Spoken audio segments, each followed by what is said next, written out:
Well, I appreciate your time today and for telling us a little bit about what it's like to be here in Louisiana and use the resources properly and taking care of it. I really appreciate you talking to us today. And there's so much. It's like our seafood industry.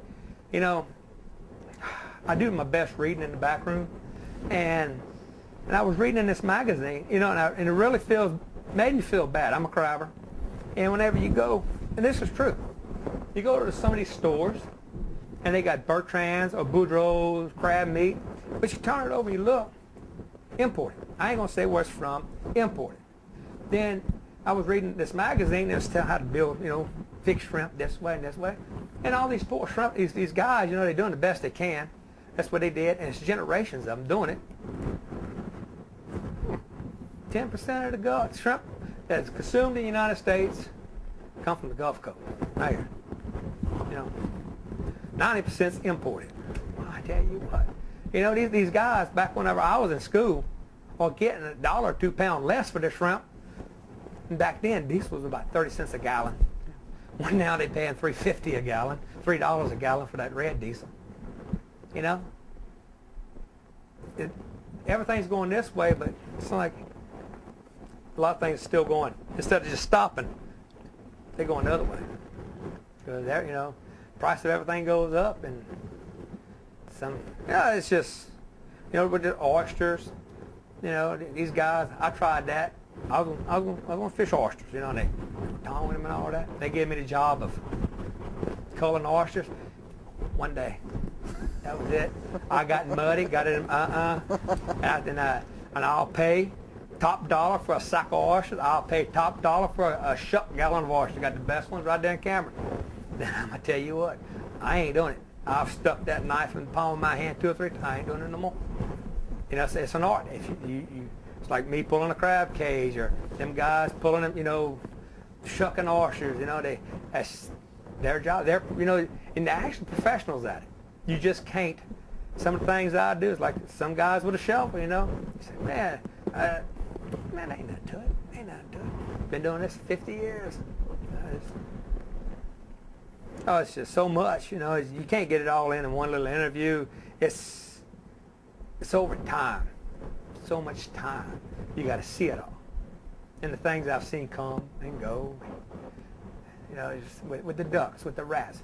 When I was a kid, I was in the 7th grade. Some weeks I made more money than the school teachers, trapping rats in the morning and in the evening, and we'd sell our fur. Dad, the fur buyer would come by, and Dad was a 7th grade teacher. We'd sell our fur. And all the class would go out there, and me and a few other kids, we'd bring our muskrats and our nutrias and our coons and stuff. Hey, right there. A kid in the 7th grade, sometimes $100, $125, $150. Well, look what I got, And that's a lot. That was a lot of money back then, And now I've seen it to where, $5 rats and gas was 80 cents, 90 cents a gallon.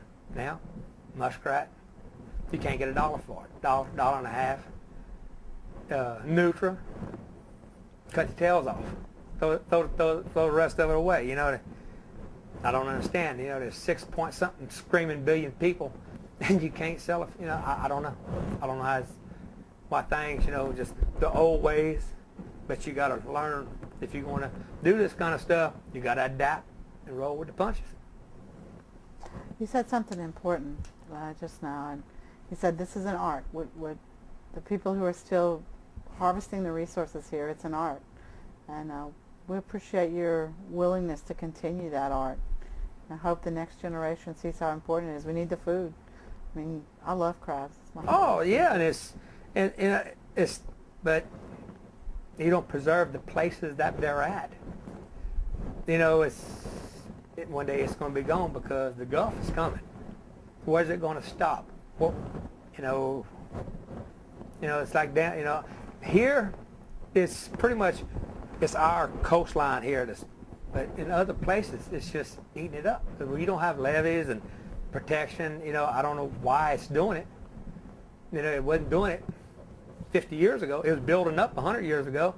Then now it leaves 4 times as fast as it built up. But like you said earlier, 100 years, 200 years from now, we'll all be dead and gone. And somebody said, there used to be land down there.